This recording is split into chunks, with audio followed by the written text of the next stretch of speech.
حضور توجہ چاہوں گا. سنت رسول یہ نہیں ہے کہ نماز پڑھو. سنت رسول ہے اپنی صبح کا آغاز سلام فاطمہ سے کرو. اگر پیغمبر کی نماز بھی در بطول پر سلامی سے پہلے اللہ کی بارگاہ میں قبول نہیں ہوتی تو تجھ 2 رکعت کے ملا کی حیثیت کیا ہے فاطمہ کے بعد؟ یہ ہے دنیا. حوالے سب ہمارے ذمہ. مولا آپ کو سلامت رکھے. آپ ذرا سا اسی طرح کا توجہ فرماتے رہیں اور معیار سماعت بلند کرتے رہیں. تو کچھ باتیں آج کی تمہیدی، آج کی مجلس سر تمہیدی، کل انشاءاللہ میں تفصیلات عرض کروں گا آپ کی خدمت میں. لیکن میری گزارش یہی ہوگی کہ جیسا کہ اعلان کیا گیا ہے ٹھیک 7 بجے مجلس شروع ہونے کا اور ٹھیک 7:30 بجے میرے ممبر پر حاضر ہو جانے کا، اگر آپ اللہ کرم ان 2 3 4 5 دنوں میں پابندی کریں تو میں زیادہ شکر گزار ہوں گا تاکہ زیادہ سے زیادہ خدمت میں آپ کی میں حاضر رہ سکوں. صلوات بھیجنے بابا جب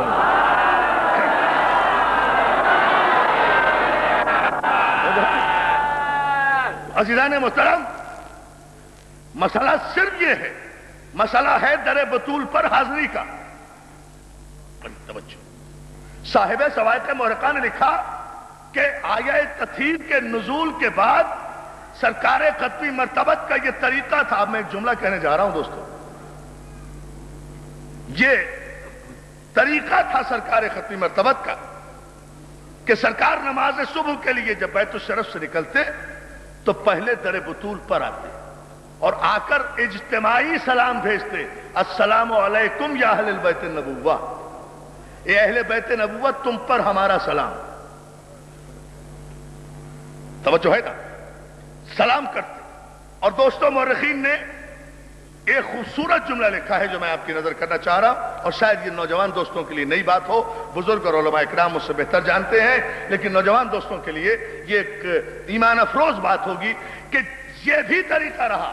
صاحب سوائق محرقہ نے لکھا کہ آیہ تطہیر کے نزول کے بعد 6 مہینے تک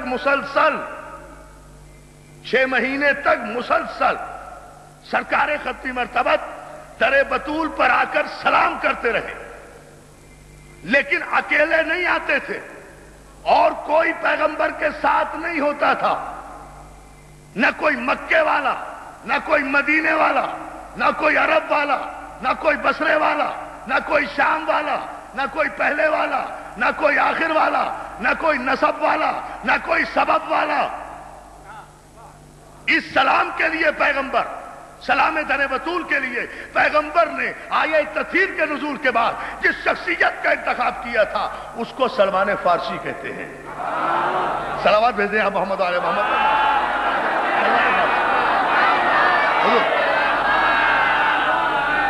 یعنی ہمراہی جو ہوتی تھی وہ جناب سلمان فارسی کی ہوتی تھی. آپ کے ہمراہ جناب سلمان فارسی ہوا کرتے تھے اور آ کر سلام کیا کرتے تھے اس دروازے پر. اب عزیزان محترم، میں آپ کی خدمت میں جو عرض کرنا چاہ رہا ہوں وہ صرف یہ، اب اس پر پھر دلیل دیتا ہوں کہ جہاں کیا ضرورت پیغمبر اسلام کو، کیا یہ بیٹی سے محبت کا اظہار ہے؟ نہیں. بارگاہ رسالت میں یا معصومین کی بارگاہ میں جذباتی محبتیں نہیں ہوا کرتی. اللہ کی مشیت پیش نگاہ ہوتی ہے. اللہ کی مشیت پیش نگاہ ہوتی ہے. یہ رسول کوئی معمولی رسول تو ہے نہیں، اور یہ بیٹی سے اظہار محبت کا کوئی طریقہ بھی نہیں ہے کہ ضرور دروازے پر آ کر سلام کیا جائے.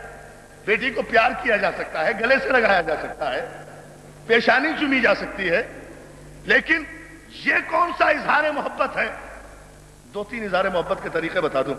یہ کون سا اظہار محبت ہے کہ بیٹی اگر آئے تو اللہ کا وہ رسول تعظیم کے لیے کھڑا ہو جائے جس کی تعظیم کے لیے کائنات الہی سرب سجود ہے حکم الہی سے. ساری کائنات جھکے رسول کے لیے، رسول اٹھے بطول کے لیے. توجہ ہے نا ذرا محترم؟ یہ کون سا اظہار محبت ہے؟ کیا بتانا چاہتے ہیں پیغمبر؟ کون سی محبت کا اظہار سرکار رسالت پاک فرمانا چاہتے ہیں؟ اس پر غور کرنا ہے ہمیں ان مجالس میں. دوسری ایک اہم بات جو اس خانوادے میں صرف اس خانوادے کا حصہ ہے اس خانوادہ عصمت و طہارت کا، وہ یہ اور کسی عرب کی پوری تاریخ آپ ہسٹری آف سورسنس اٹھا کر دیکھ جائیں، عربوں کی ساری مسلم غیر مسلم مفکرین کی لکھی ہوئی تاریخیں آپ اٹھا کر دیکھ جائیں، آپ کو کہیں نہیں ملے گی یہ روایت۔ عزیزان محترم، یہ روایت، یہ انداز، یہ سلیقہ، یہ آداب صرف اس خاندان میں ملے گا کہ باپ اٹھ رہا ہے بیٹی کی تعظیم کے لیے۔ یہ روایت، یہ انداز صرف اس خاندان میں ملے گا عزیزان محترم کہ ادھر کوئی اس گھرانے میں پیدا ہوتا ہے، ادھر پیغمبر اسلام آتے ہیں، آنے کے بعد نہ پیشانی چومتے ہیں نہ ماتھا چومتے ہیں بچے کا، بلکہ اپنی زبان اس کے دہن میں دے دیتے ہیں، اور بچہ ہے کہ زبان رسالت چوسنے کے بعد اللہ کے گھر میں آغوش رسالت میں کہتا ہے کہ یہ رسول اللہ توریت سناؤ، زبور سناؤ، انجیل سناؤ۔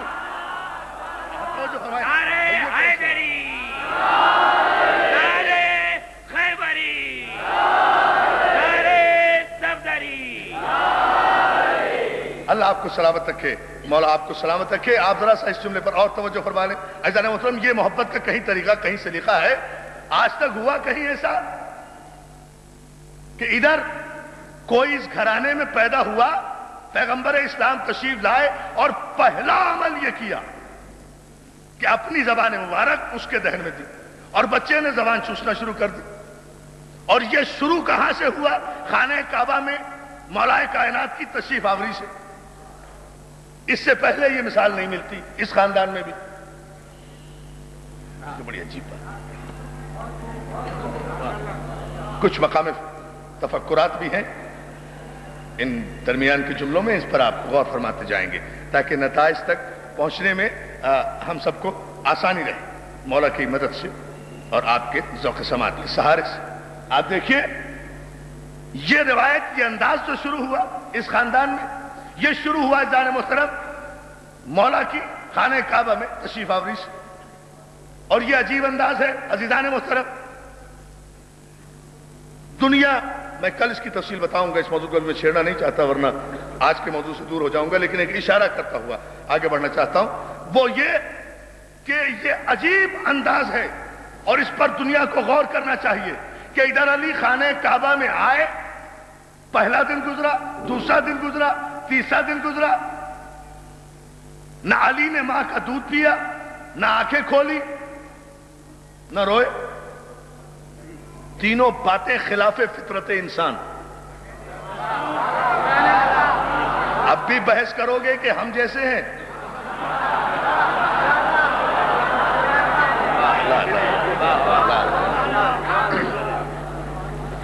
تینوں باتیں خلاف فطرت ہے۔ بچہ اگر پیدا ہونے کے بعد نہ روئے تو ماں باپ رونے لگتے ہیں۔ آپ نے غور ہی نہیں کیا، میں کیا کہوں، میں تو بہت بڑا جملہ کہہ رہا ہوں۔ بچہ اگر پیدا ہونے کے بعد نہ روئے تو ماں باپ رونے لگتے ہیں۔ مولانا صاحب کیا بچہ پیدا ہوا، بچہ پیدا ہو کر نہیں رویا تو دیکھا مولانا کھڑے رو رہے تھے۔ مولانا کیوں رو رہے ہیں؟ کہا بچہ نہیں رو رہا۔ اچھا بچہ نہیں رو رہا تو کیا ہوا؟ کہا اس کا نہ رونا اس بات کی، مولانا کہہ رہے ہیں اس کا نہ رونا اس بات کی دلیل ہے کہ یہ زندہ نہیں ہے۔ تو میں نے کہا مولانا تسلیم کر لیا نا کہ رونا دلیل حیات ہے، نہ رونا موت ہے۔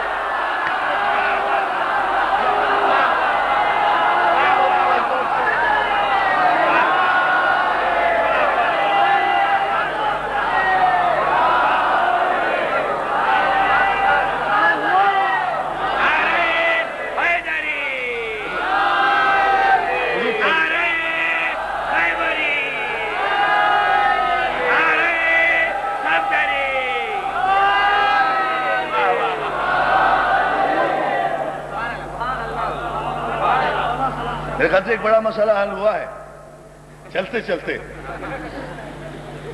لیکن اتنا تو تسلیم کر لیا نا لوگوں نے کہ رونا دلیل حیات ہے، نہ رونا ثبوت موت ہے۔ جو روتے ہیں وہ زندہ ہیں، جو رونے پر اعتراض کرتے ہیں وہ مردہ ہیں۔ تو رونے والے زندہ باد ہیں، رونے کو بدعت کہنے والے مردہ باد ہیں۔ کیا لیا مسئلہ تو یہ ہوگا۔ اللہ آپ کو سلام۔ ٹھیک ہے، لیکن آپ یہاں دیکھیں گے، آپ